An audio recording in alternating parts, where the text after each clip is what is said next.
Today we're going to find the perfect house for sale in Lewisville. We're going to take into consideration the location of Lewisville, the cost to live in Lewisville, commute and community, and everything in between. So the way that we structure our live streams here on Finding the Perfect House, oops, let me put this over here. It's quite unique where we talk about different parts of the home buying journey, right? So we look at the area itself. We're gonna in this live stream, we're actually gonna go and look at the properties directly. We're gonna look at a property and we're gonna simulate as if we were purchasing it. So we're gonna look at the pictures, we're gonna look at the descriptions, and at the end of our time together, we're actually gonna go through 3 different financing terms. So 3 types of loans that we could use to purchase this home. So that way you get to see from the search, from the property search perspective, the analyzing of a property, and then ultimately putting some numbers together before getting an offer whipped up.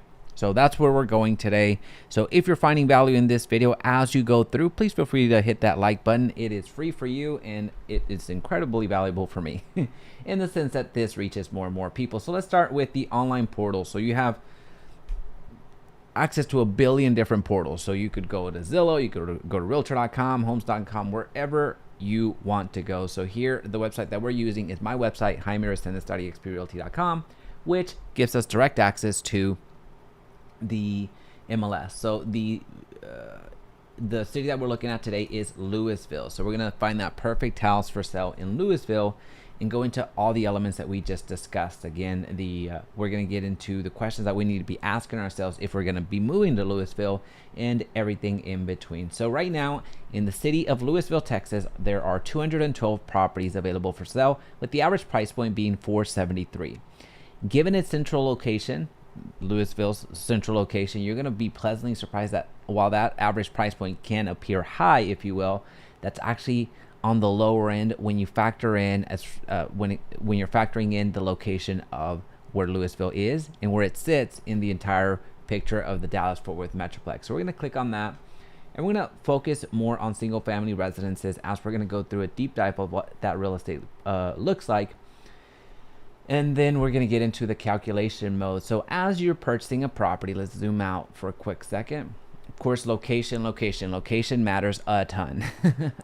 Now, when it comes to Lewisville, one of those cities that has a really valuable location and has access to so many different parts of the Dallas-Fort Worth Metroplex that it drives a ton of demand simply for the location itself. So whenever you're looking to purchase a property and moving into a new area, you're looking to answer 3 main questions: commute being number 1, community being number 2, and the cost being number 3. So we look at the 3 C's. So what does that mean? Whenever you're looking for a new place, chances are you're looking to first at the commute. What type of commute can you expect from the area? Especially if you have to commute a long way, or especially if you find yourself going to the office a considerable amount of time, the commute absolutely matters. So from that standpoint, you need to ask yourself, where do I want to live that's close to where I work, right? So oftentimes, if you're going into work a considerable amount of times, the commute is very important because that could mean 30 to 45 minutes one way and 45 minutes to an hour one way back, right? So that's something that you need to be focused on, the commute. The second thing to be focused on is what type of community do you want? What type of lifestyle are you looking to have? Meaning that, are you a lake person? So as an example, if you are a very, very fond of the lake lifestyle, well, Lewisville Lake is one of the most popular lakes in the Dallas-Fort Worth Metroplex, and you have it right at your doorstep. I mean, you could not get any closer. So that is a consideration. Now, if you're the type of person that needs restaurants every single evening for your dinner, well, that is also a consideration. Now, while Lewisville itself may not necessarily have all the restaurants that you're looking for, its neighbor Flower Mound certainly does in this area right here.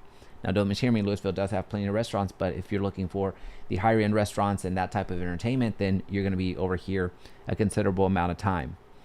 So again, we're talking about the community aspect. What type of lifestyle are you looking for? Do you need trails? Do you need parks? Do you value recreation? Do you value being able to walk outside your neighborhood? What does that look like? What type of community do you want around you? The third thing to consider is the cost. Well, what budget do you have put together? Can you afford to live in this particular area? So that's what we're going to really focus on in the remaining time that we have together. And we're going to go into the real estate very specifically to Lewisville. So we have 139 homes available for sale in Lewisville right now. The lowest price home in Lewisville is $285,000. Now, based off of the size, based off of the condition, most of these properties that are in the lower price tier, the lower priced properties, you're looking at them being investment properties, which means that these are fixer-uppers, these are flip properties that you can flip, these are investor specials, essentially where you're purchasing the property mostly to rehab and then potentially sell it in the flip or keep it as a investment. There's 4 homes available for sale under $300,000. So if your budget is $300,000 and you're looking at Lewisville, you're probably gonna need to look somewhere else, because for the budget that you have right now, if you have up to $300,000, you're not gonna find the home that most likely you're gonna want to be moving into and making it your own. So that's something to consider. Now, you're going to find a lot of the inventory, most of the inventory between $300,000 and $500,000. That's where the meat of this 139 homes is going to reside. So you see a considerable amount of homes under 325 right out of the gate, and many of them, or several of them, maybe not many, are already rehabbed. They're already been flipped. They've already been refurbished. So here you see a property that was just recently updated. You see another property at 310 here that was recently updated as well. This property at 320 was also recently updated. This one has some elements of updating as well. Same thing with this one. I can tell based off of the door, based off of the outside. So you see a ton of opportunity here for homes that have already been rehabbed. So this means that whenever you get into this home, you're not necessarily looking at doing a ton of work to them, and they're ready to go. Now, for the sake of the rest of our time together, what we're going to do is I'm going to spend a very brief second in the luxury space just to see what luxury looks like in Lewisville. Then we're going to go into a middle-priced home and do a breakdown on how much it would cost for us to purchase that property. We would look at the images as if we were seeing them for the first time in an online portal, essentially as we're looking at the pictures. Then we're going to go into some details that are important when you're buying a home. So the most expensive home for sale in Lewisville right now is $4.6 million. What a beast of a house. 10,000 square feet, 6 beds, 6.5 baths. This is lake. This has to back up to the lake. I mean, this is just unbelievable. So let's briefly dream for a quick second with me. Just humor me for a quick second as we get into the pictures. Very, very brief. And then we're gonna go on. Oh, $50,000 cut. So it might be affordable for us. What a house, huh? What a house. I mean, I'm not gonna say too many comments here. I'm just gonna admire this house for a quick second along with y'all, because we're gonna do our breakdown. Look at that hardwood floor. You don't even see a seam. Unbelievable. Check out that kitchen. I mean, that is a massive sink. Have you seen a sink that massive before?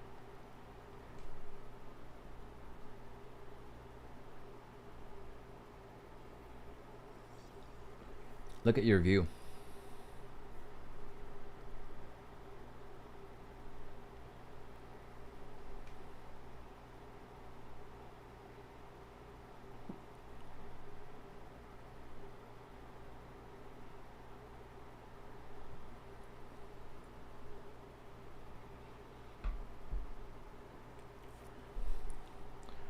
I mean, even the laundry room is bigger than most kitchens. Very neat.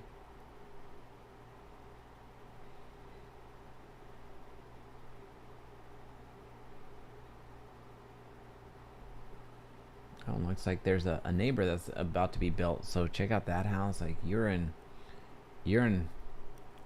another league in this house.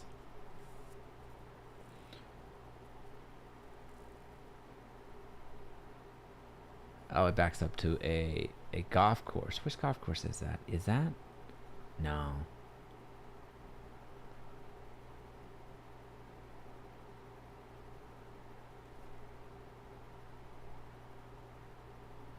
Beautiful home. Alrighty, that is, if you have $4.6 million, that is the house for you. That's a phenomenal property. Let's go back into our day job. Let's break down a property here, go into some numbers, and really dig deep and see certain things to look out for whenever you're purchasing a home. That's going to be very valuable to know as you're purchasing the property. All right, so for our purposes today, let's check out a home right around the average price point, which is around 450,000. So let's go to page 4 and find a property here. They're all, I mean, most of these properties are in really good shape. Let's go with this property. This one seems fair enough for $475,000. 475,000. This is going to be the one that we go with. All right, so a quick disclaimer here. We're gonna go into this property. We're gonna look at the images first. So we're gonna look at the images, and I'm gonna call out a few things here and there that I think are gonna be valuable for you to know. And these are similar things that I would share with my clients. Now, 2 quick disclaimers about about the way that we do these breakdowns. There's going to be some commentary here that might sound a little bit just so specific, so minor, so minute, and so oftentimes critical. Now, the reason that I make this disclaimer is for 2 reasons. And the reason I do this all together is for 2 reasons. One, because the small things give you a lot of context as to the larger things. So meaning the small things that may or may not have been done on the maintenance of this home, as an example. Well, they are big indicators, or provide some context as to, hey, maybe the major things weren't done. So the minor things say a lot about the major things. So that's why I call out the minor things as we go through these property tours and we're seeing the images for the first time. And the second reason that I'm a little bit critical sometimes, or it appears that I'm being critical with these properties, is because you spend maybe 30 to 45 minutes in a showing. So whenever you go to this property, and you're gonna spend about 30 to 45 minutes, and then you're gonna be making the decision oftentimes if you're gonna purchase this property within that 30 to 45 minute window, especially in a hot real estate market. So that's why I want to give you this additional context. And while it might sound a little bit critical, I'm trying to be as respectful as possible to the listing agent, to the homeowner, to just everybody involved. But I do want to call out a few things that I see that have been an issue in the past, at least with my clients, so as to help you in your home search. So that's the entire reason that we're doing this live stream all together. So let's continue.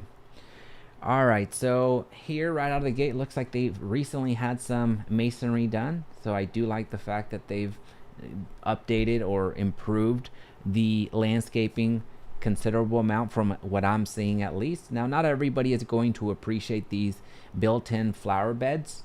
Some people are going to see that as a pro, and some people are going to see that as a nuisance. It's going to be left up to you. Now, I do like the fact that this has several different things that we often overlook whenever we're looking at properties, but are so helpful from a utility perspective, but also save you a lot of money. So these screens right here, these darkened screens right here, this lets me know that the back side of the house is probably the east, and then the front of the house, as you're seeing the house right now, is probably facing to the west. So this means that as the sun is setting, the sun is just straight hitting these windows. So that's probably why they added these screens here. So it helps you from an energy perspective. It helps you just from being able to enjoy the house a little bit more. These screens, that is. Something else to consider, again, these are maybe not oversized. These are things that we don't necessarily consider until we have to pay for them or are missing them, and that's the gutters. You see a good amount of gutters throughout the house, as I see here towards the back.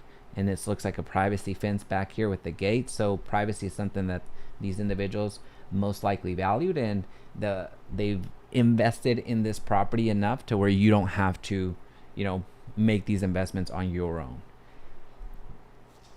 This looks like it's on a little curve, so I wonder if this is a cul-de-sac. For sure it's on a corner lot. So what's this? 3 beds, 2 baths, 1861 square feet, a third of an acre. So yeah, this probably feels like either a corner lot and or a cul-de-sac if it's going to be on a third of an acre. Now again, you see all these built in almost like flower beds on all the trees. So hopefully you find a ton of value. I personally think they're cool, but not everybody does, because that means a lot of edging. Means a lot of edging. All right, so just looking at the brick, it looks fine. You have tile at the entrance. Hopefully it's a non-slippery tile at the front, because things can get slippery, especially when it rains. All right, so this is a vacant property. Whenever I see vacant properties out of the gate, I go on the back end and I look to see if the property owner has a mortgage. Now this is, the inside secrets, if you will. So hopefully this is something that you start adopting in your practice, or at least with your real estate, whoever you happen to be working with as your real estate professional. You start adopting this as your practice. Whenever I see a vacant property, I look for mortgages. Given the fact that if they have a mortgage, that lets me know that, well, they're not living here. Clearly the homeowners have already gone on to their next journey, so now they're paying 2 mortgages oftentimes. So every little bit of detail helps out, at least as we're going through and searching for property, to get us the most favorable outcome possible. So again, that's something that immediately pops up into my mind as I see a vacant property. So as you enter, on the right hand side, you're going to see a room that you could use for either living space. I don't think this is a living room. Not living room. Most likely a living space, not necessarily a dining area. And where is this? Okay, so that's the right hand side. Then you go forward. This is your living room right here. So it looks like as you're coming in from the entrance. And then off to the right, you're going to see, so this is going to be your entertainment center. And back here, you're going to have your kitchen. And here's your breakfast nook. So the entire property appears to be tile flooring. You have a bit of wear and tear here that you might want to address, or you will want to address. Now it looks like maybe they had something hanging here and they disconnected it. They might have had something. Yeah, it looks like something was on the wall, maybe like tape or something, and then they took that out.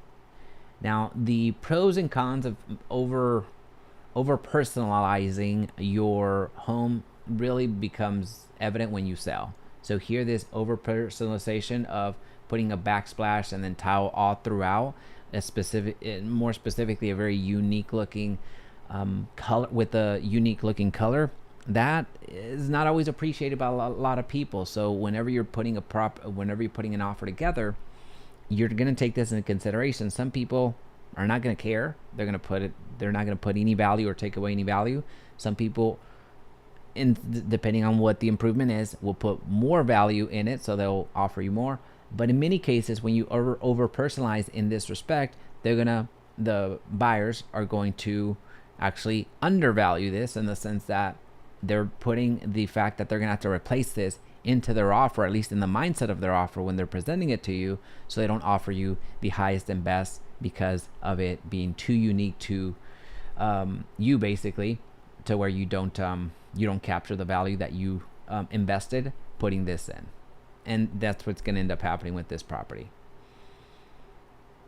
I think it looks fine, but it's to everybody's taste. It's to everybody's taste. The kitchen itself looks fine. It's been updated, as you can clearly tell. It's been redone, but not everybody's going to value what the things that were done to it all that much. Now this looks to be the primary bedroom. Now the primary bedroom has hardwood floors. Not everybody appreciates that here. Again, I know it sounds a little bit like I'm being critical here, but just giving you kind of the perspective in the comments that I get from my clients all the time, to give you an idea and when you're looking for homes, certain things to look out for. And even when you are a homeowner, for sure, as you're thinking about doing some upgrades and some improvements, well, maybe let's pause on doing certain things based off of the information that's shared. So this is a very, very large room. And then you have tile all throughout. You have, what year is this property? 1997. So that is 27 years old. Okay. Yeah. So this was outside. I'm kind of perplexed. I don't know if all this tile work was done after the fact, or because I don't foresee it being sold this way. This was done after the fact, but I'm just not sure how soon this was done, because this does feel like it's been done quite a few years ago. So that's what's got me a little bit perplexed. Now this is on the older side. You have the original, basically everything here. The casing, or the not the casing, all this here is original from the 1997 year built price, built a year. And they have some locks here. I don't know if they had weapons here or what they were locking up, but they had some built in or added. Yeah, these are built in closets that they added after the fact. All right, so this is another room that they were using as an office, apparently. Very sizable room. So keep in mind the outside flooring is tile. The rooms have hardwood floors. The original countertops, so it's night, and the original, everything here is original.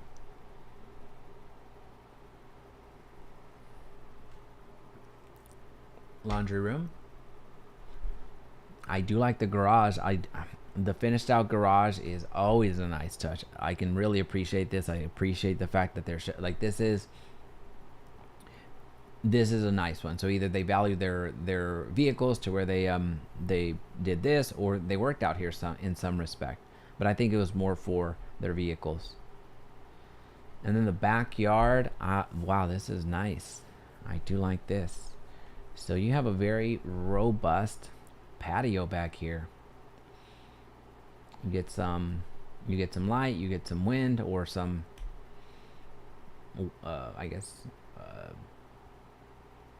help from the heat with the fan up there.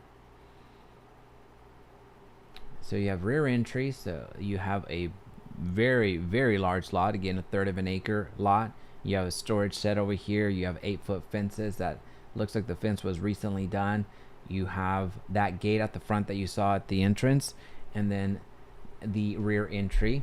So you have a good amount of things. You could put a pool back here if that's something you wanted to do in the future. You have a good amount of storage space here. Very, very good setup. Phenomenal setup. I like it. So let's review the property description, look at a few key details that are going to help us with the calculation, and buy this house. This lovely one-story gem on a corner lot on a third of an acre, featuring 3 beds, 2 baths, nestled in a wonderful Lewisville neighborhood, close to schools, shops, and parks. Updated kitchen boasts granite countertops, brand new cooktop and dishwasher, tile backsplash, and a breakfast nook. So I wonder how recent that was updated. So if they recently updated, that means that them moving was not necessarily part of their equation. So something recently happened that had them move, especially now that they're out of the house, so had them move quickly. The gathering room features a stunning tile fireplace, relaxing the owner's suite, where the spacious master bedroom has wood flooring and bathroom has a garden tub. Granite countertops, framed mirrors, and separate huge walk-in shower. Enjoy your morning cup of coffee or evening glass of wine in the private, oversized back patio. Recent upgrades include board over board, cedar fence with automated gate, tile and wood flooring, entire house, tiles up to ceilings and all walls in bathroom, new blinds, new gutters, fresh new paint, storeroom in backyard, tiles in backyard, epoxy paint in garage and backyard, custom closet by design in master bathroom, new grass. This home is gorgeous and move-in ready. They did a good amount of updating, so I don't think that this was a fix and flip. Or maybe it was. We'd need to look at the tax records to see if an LLC owns this or how long it's been owned by these individuals, to where some of the things that were done, this was a primary owner, because flippers, they wouldn't add these. That would be far from, this is not an expense that they would make. So something recently happened that had these homeowners needing to move. So that tells you a lot, or at least this is context that I would add into the equation as I'm preparing to make an offer. All right, so we're in Denton County. Lewisville is the city that we're in. It's built in 1997. So at this point, I would have loved to hear maybe newer HVAC units or newer water heaters or something like that, but I didn't hear that. I did hear the updated kitchen, which is awesome. But at this at this year, you're looking at 27 years of age. You are looking potentially to have a new HVAC unit already installed or a new water heater for sure. So I was looking for those major things to have already been addressed, but they might not have been done or just weren't called out. Taxes, don't get married to this tax number. We're going to calculate the actual tax number. It's just good to see what the present homeowner was paying for, just have awareness. Most likely you're going to be paying something higher than this, and for sure you're going to be paying something different this amount, because this has to do with more of the owner and the assessed value of the home, which are both going to change when you purchase that property. And we'll talk about that here shortly. Price $475. 3 beds, 2 baths, almost 1,900 square feet, a third of an acre. Phenomenal. All right, so heating central, cooling, ceiling fans central, utilities, blah, blah, blah, possession, closing funding, composition, nothing new. Association fees. So HOA fees, $185. That feels a little bit light on the wallet. I wouldn't be surprised if this was assessed twice a year. So if the HOAs was being assessed twice a year, that would not surprise me, because I do feel that this is probably a little bit low for what from what I'm seeing. 2-car garage, Lewisville ISD. That's going to be important for us when we do our property tax calculation.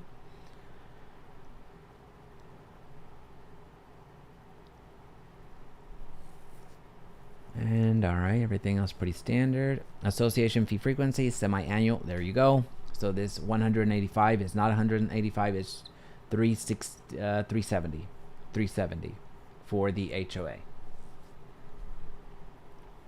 All right, so the rest of the information is pretty standard, pretty normal. So what we're gonna do is we are going to do the calculation. Let's buy this house. So 475, and for that we're going to do the loan clarity calculator. So this is linked down below. This loan clarity advisor tool is linked down below. This was created by Win the House You Love, which is a YouTube channel here that you're going to want to check out, by the creator Kyle Seagraves. So if you don't find this loan clarity advisor tool linked down in the description, go to winthehouseyoulove.com and get it there. This is the exact same tool that we use here internally in the DFW Homeowner Group to run all of our scenarios with our clients. So we're going to use exact amounts. You can do estimates if you so choose, if you don't feel comfortable going with the exact numbers. But for us, we value the exactness, and we're taking this as an opportunity to educate along the way. All right, so what we're going to do now is we're going to calculate the property taxes we're paying on this, the monthly homeowners insurance premium that we're paying on this, and the HOA. We already know what it is, so we can quickly knock that out quickly. So 370 divided by 12, it's going to be about $31. We're going to be paying $31 in HOAs. Now here's the thing, this is not part of your mortgage. This is going to be invoiced to you twice a year, one at the beginning of the year and then again in the summer. You're just going to be paying an invoice. You're not paying this within your mortgage, but we include it here so you see what it actually costs for you to be a homeowner. All right, so that was the easiest calculation that we're going to make in the history known to man. Now the second easiest calculation that we're going to make is in the homeowner's insurance. So the homeowner's insurance is basically we use a number as an indicator, or just a number to ballpark what our homeowner's insurance is going to be. And that number is 0.75%. We put 0.75% as our estimate of how much the homeowners insurance is going to be, that premium is going to be. So we use 0.75% times the value of the home. That'll give us the yearly premium, and then we divide it by 12 to get the monthly. So essentially we do 0.0075. That's how we write out 0.75%. So again, less than 1%, that's what we're doing. And we're going to multiply that by 475, the value of the home. And that means that we're paying almost $3,600 in homeowners insurance premium. So we're going to divide that by 12. And we're going to say that our monthly premium for our home insurance is going to be $297. That is what we're going to be paying in homeowners insurance premiums. Now that calculation, I think that we're on the same page. If you have any questions on that, let me know in the comment section down below. But now we're getting ready to go into a more sophisticated calculation, and that's our property tax rate. So with the property taxes that we're paying, we need to understand a few things. Number one, when you buy a property, you're paying property taxes. It's different than when you lease, when you rent. When you buy a property, you're paying property taxes. No way around it. The second thing to understand is that here in Texas, the property taxes are relatively high. So the property taxes in Texas can vary from 1.8, or here in the Dallas-Fort Worth Metroplex, better clarify that. Here in the Dallas-Fort Worth Metroplex, they can range from 1.8% to about 3% in property taxes. That's the ballpark. That's the range, depending on the city that you go into. The third thing to understand, especially here in the Dallas-Fort Worth Metroplex, there's up to 5 numbers that you need to find in order to get your true property tax rate. So again, there's up to 5 numbers that we need to find. And that is your city tax rate, your county tax rate, your ISD tax rate. Those 3 numbers we need to find regardless of the city that we move into. The other 2 numbers, these are going to be dependent on the city. So here is going to be a higher education tax, and so think of community college, and a hospital network tax. So if you're in Dallas as an example, think Parkland. So these 2 numbers can potentially show up. So again, these 3 numbers, for sure we're going to see them: the city tax rate, the county tax rate, the ISD, and then potentially we might see a higher education tax and a hospital network tax that we need to add together. How do we know which numbers apply to us? Well, we're going to go and investigate right now, and we're going to find this together. So we're going to go to Lewisville, Texas property tax rate, and we're going to go to the city website as quickly as possible. So this looks like it's the city website.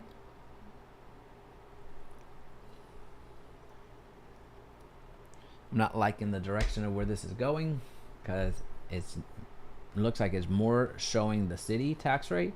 Oh, here we go. All right, I spoke too soon. Good.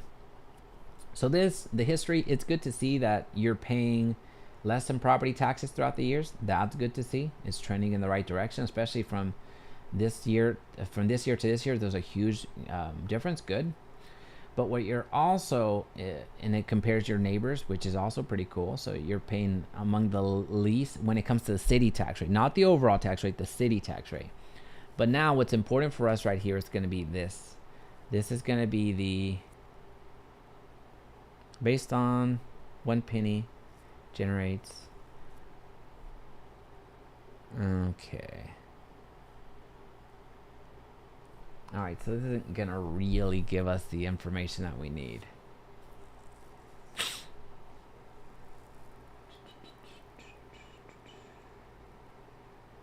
$10%.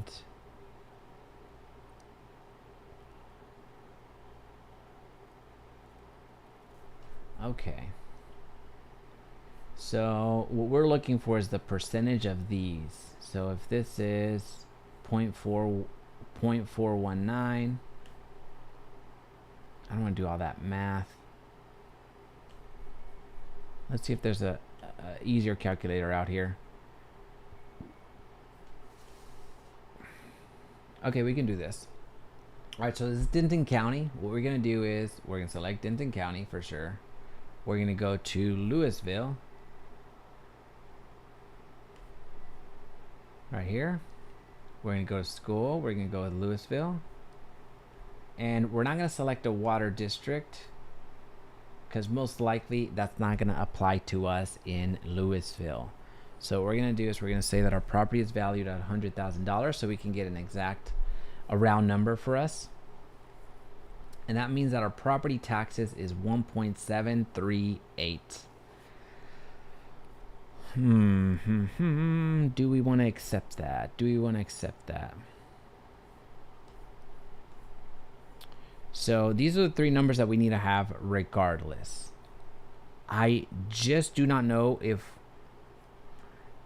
the other two numbers that I was referencing, the higher education and the hospital network, would be necessary to add for our equation today.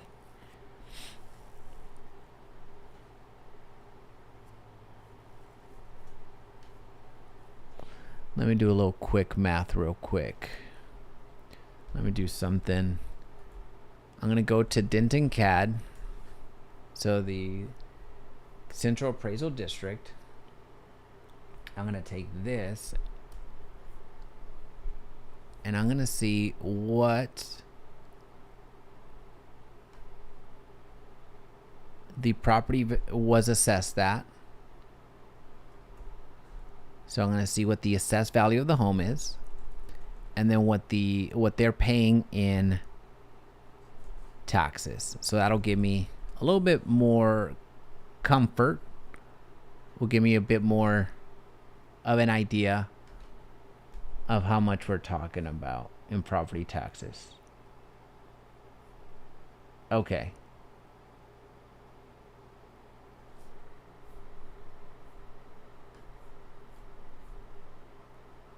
Okay, we're in a good spot. We're in a good spot. And this is actually a really good, it was actually a really good breakdown. I have to make sure that I don't dox these people. So here we go.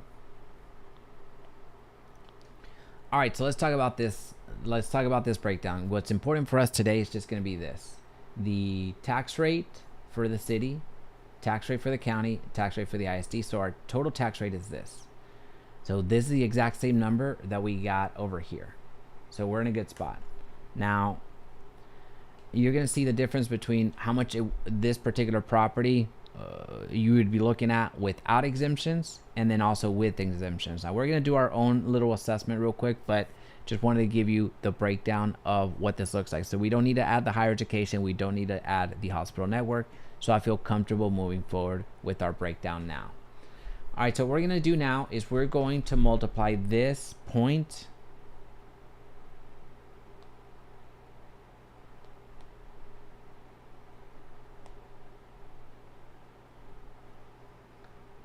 (0.1738). We're going to do this. And we're going to multiply times the assessed value of, the market value of the home, just to give us a conservative number on how much we would be paying in property taxes on this home. So we're going to do 475. We're going to pretend that we're going to pretend that the 475 is the market value, because that's what we're going to be buying it for.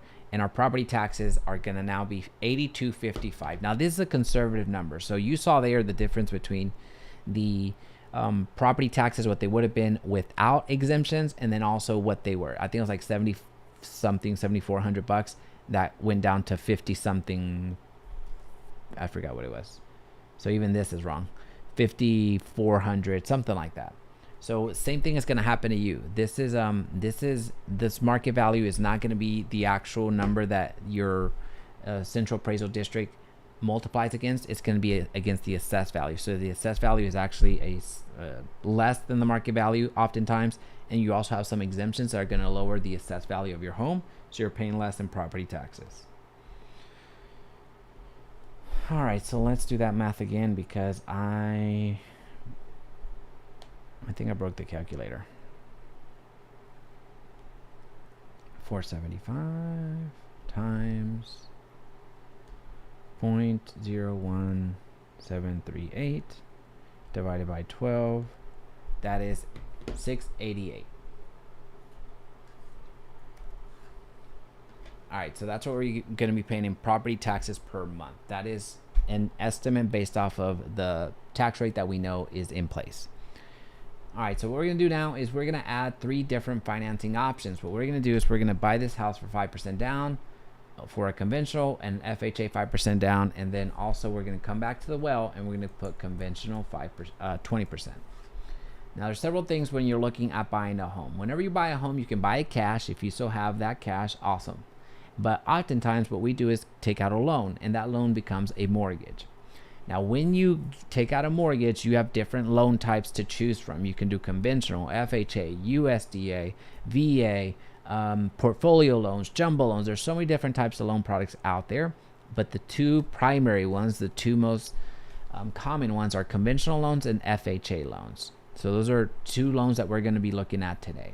Now, each one of those loans has a minimum down payment that you will need to put down. So with the conventional loan, the minimum down payment is 3% down.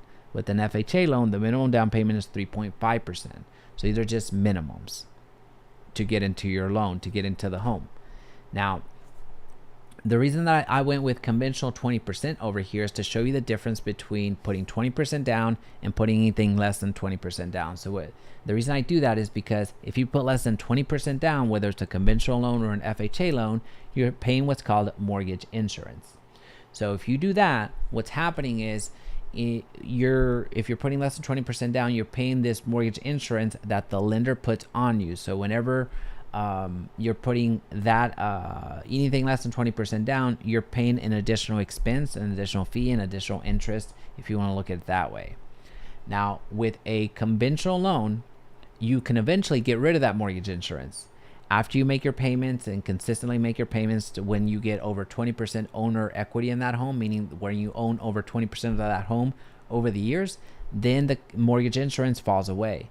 From an FHA loan, if you get that type of loan, that mortgage insurance never goes away. The only way to get rid of that type of type of mortgage insurance is if you pay off that loan altogether, if you sell that house, or if you end up refinancing out of an FHA loan. So those are 2 big distinctions. Now, what we're going to do today is we're going to do 5% down for these 2 to give, mostly because our clients, that's what they end up choosing most of the time. They end up doing 20% down, so they don't borrow as much, and also it gives them just some additional options. So conventional 5% down, FHA 5% down, conventional 20% down.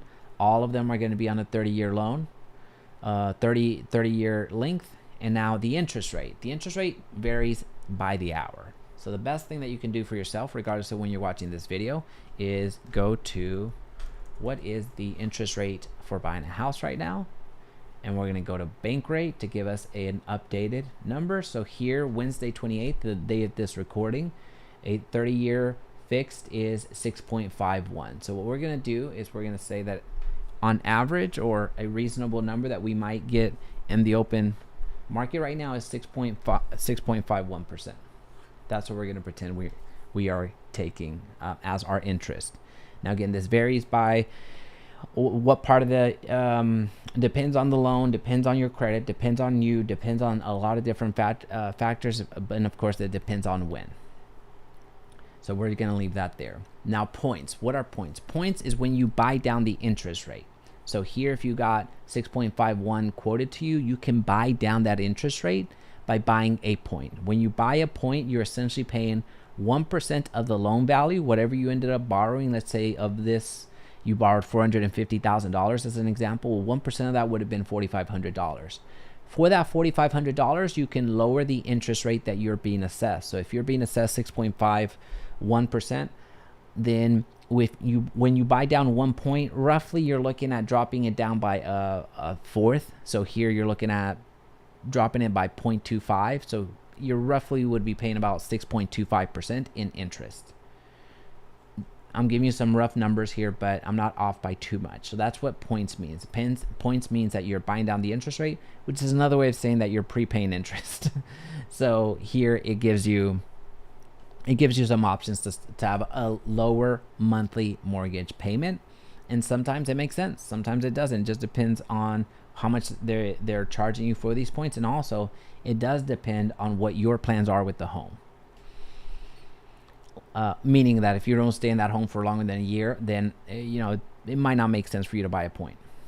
Lender fees. Lender fees vary across the board. So I'm going to leave that blank for us today. The best thing that you can do for yourself whenever you're using this tool is to compare the loans that you're getting side by side. So if you're getting a loan from Allied First Bank or Wells Fargo or Rocket Mortgage or Chase or whoever, input all their information here, especially the lender fees, which is going to be about 1 to 2%, so you can get a more exact number. Monthly mortgage insurance. So again, since we did not put 20% down in these two options, we have to pay that.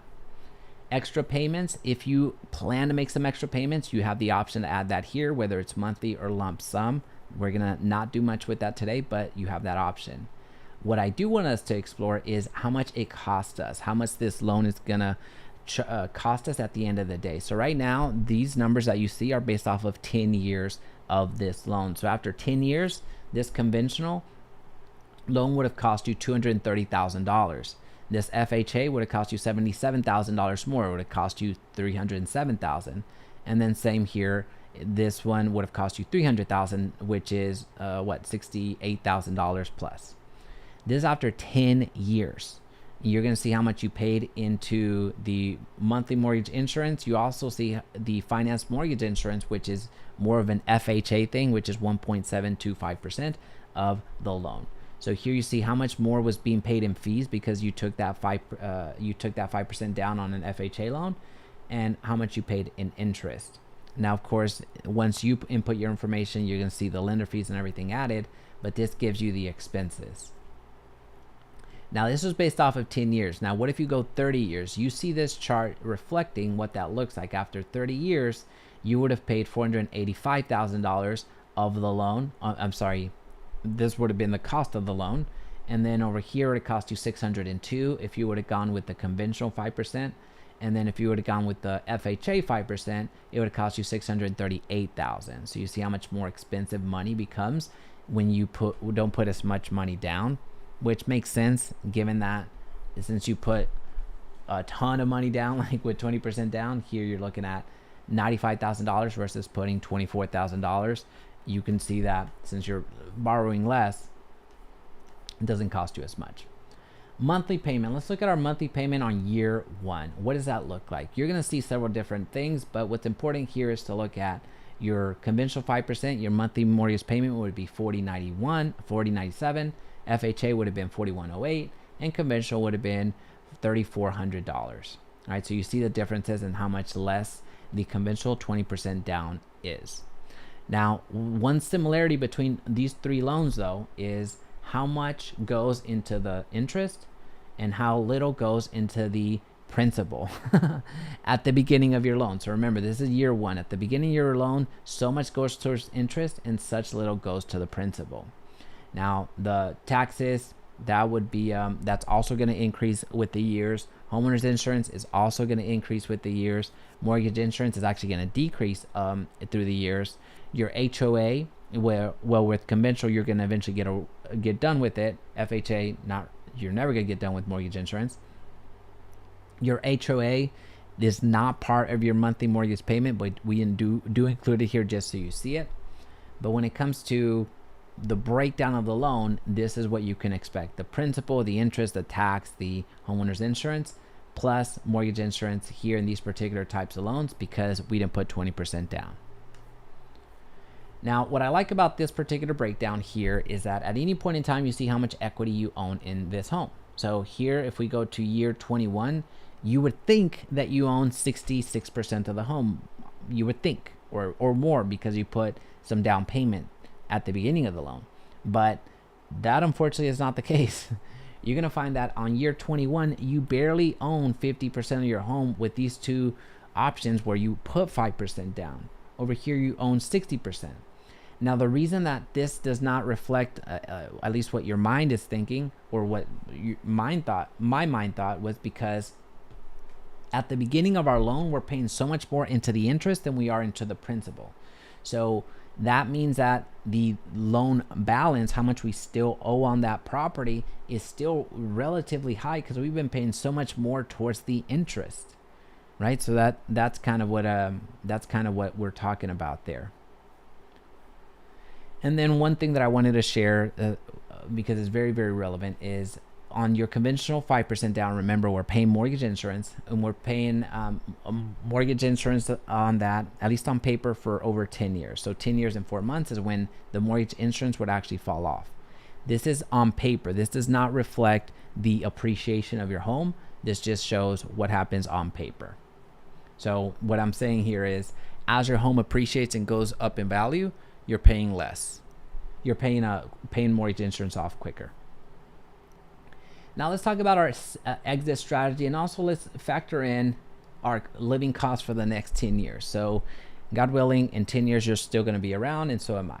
So in 10 years, if we buy this property, what would that look like for us from an appreciation perspective, the loan cost, ultimately my exit strategy. So if I buy this house in Lewisville right now, that's essentially $475,000, and I think that the home is going to appreciate, let's say, at a modest 3% on average per year, and my cost to sell this house, let's say it's 7% when I factor in realtor commissions, title work, cleaning it up, or whatever's gonna cost me to sell this house. Let's just say it's 7%. And I know, and I feel that property taxes are going to continue to increase, which they will, because my home is going to continue to appreciate. Then I'm gonna say that the tax is going to increase 3% per year, and then that the homeowner's insurance is going to also increase 3% per year. This is my scenario that I'm mapping out for the next 10 years. So in the next 10 years, my goal is to have sold from Lewisville this property, and what would that look like for me at the end of the day? Well, my housing expense at the end of the day after these 10 years would have been $319,000 if I'm on the conventional 5%, $328,000 if I am on the FHA 5%, and $251,000 if I would have gotten the conventional 20%. What does that factor? Well, that factors in how much my home went up in value. So this factors in the appreciation. That's a positive for me. I gained that. Now, what's a negative, or essentially what I have to subtract that from, is what it cost me to sell that house, what it cost me, what the loan cost me. So all the interest that I paid and the fees that I paid, the property taxes that I had to pay on the property, the homeowner's insurance the premium that I had to pay, and then also the HOA that I ended up paying. So when I compare it against the other loans, I get to see how much the living cost for these 10 years ended up costing me. But what you can also compare is for comparison, a rental payment could have been, let's say, $2,700 here for the sake of round numbers per month, with an annual increase of 3% per year, which would have cost you about $381,000 to live in this home.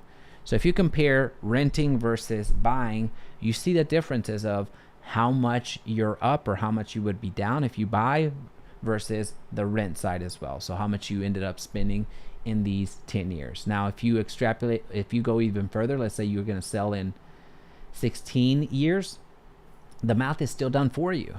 And you see the breakdown there. After 16 years, it would have cost you this much to live in those 16 years, this much, and then this much, depending on your loan product. But then you also get to see how much you would have paid in rent within those same 16 years. So this way you're able to compare the apples to apples of buying versus renting to give you a more robust explanation of what the differences are between the two. Now, if you have any questions, please feel free to drop them in the chat. Always happy to share as much as we possibly can.